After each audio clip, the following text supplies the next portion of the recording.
बिस्मिल्लाहिर्रहमानिर्रहीम। अस्सलाम वालेकुम। कुकिंग विद मोनी के साथ मैं हूँ मोनी अरशद। अल्लाह आप सबका और हमारे मुल्क का हामी और नासिर हो। जब गैस ना आए और घर में अचानक मेहमान आ जाएं, तो आज मैं आपको एक ऐसी स्वीट डिश की रेसिपी बताऊंगी जो आप बग़ैर चूल्हा जलाए रेडी कर सकते हैं और हर एक से दाद पा सकते हैं। मैंने 1 लीटर दूध लिया रूम टेम्परेचर पे। ये बिल्कुल सादा या प्लेन दूध है, इसमें बलाई नहीं है। फिर मैंने इसमें 5 टेबलस्पून पिसी हुई चीनी शामिल कर ली। 5 टेबलस्पून ही मैंने इसमें मिल्क पाउडर शामिल किया। 2 पिंच इसमें मैंने इलायची पाउडर और 1 पिंच येलो फूड कलर शामिल किया। मेरे पास घर में बादाम थे, मैंने वो काट के शामिल कर लिए। अगर आपको मजीद कोई ड्राई फ्रूट्स हैं तो वो भी शामिल कर सकते हैं। अच्छे तरीके से मिक्स करके साइड पर रख लिया। फिर मैंने 10 स्लाइसेस प्लेन या सादा डबल रोटी के लिए।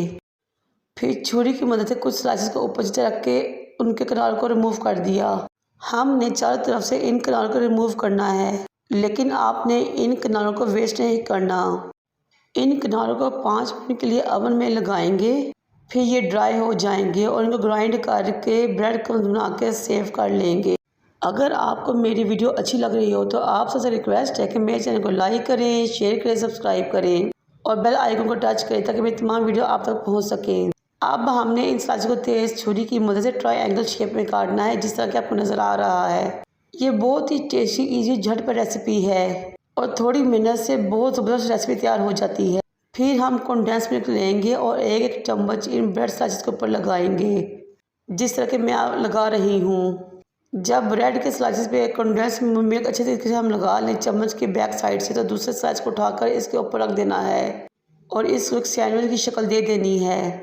अब हमने इन सैंडविचेस को अपनी डिश के अंदर इस तरह से लगा देना है जिस तरह से आपको नज़र आ रहा है। फिर वो मज़ेदार सा दूध जो हमने रेडी किया था इसके ऊपर डालना है, यहाँ तक कि तमाम स्लाइसेस इसमें अच्छे तरह से डिप हो जाएं और दूध को हमने ब्रेड स्लाइसेस से थोड़ा ऊपर ही रखना है।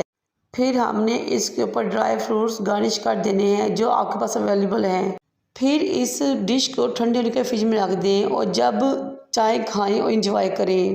मेरे कहने पर आप एक मर्ज़ा से रेसिपी जरूर ट्राई कीजिएगा, आपकी वाह वाह हो जाएगी। ये बहुत ही इजी और बगैर गैस के और चूल्हे के बहुत जल्दी रेडी हो जाती है। यकीनन आपने इस तरह की रेसिपी पहले नहीं देखी होगी। ट्राई कीजिए और मुझे अपने फीडबैक से आगाह कीजिए।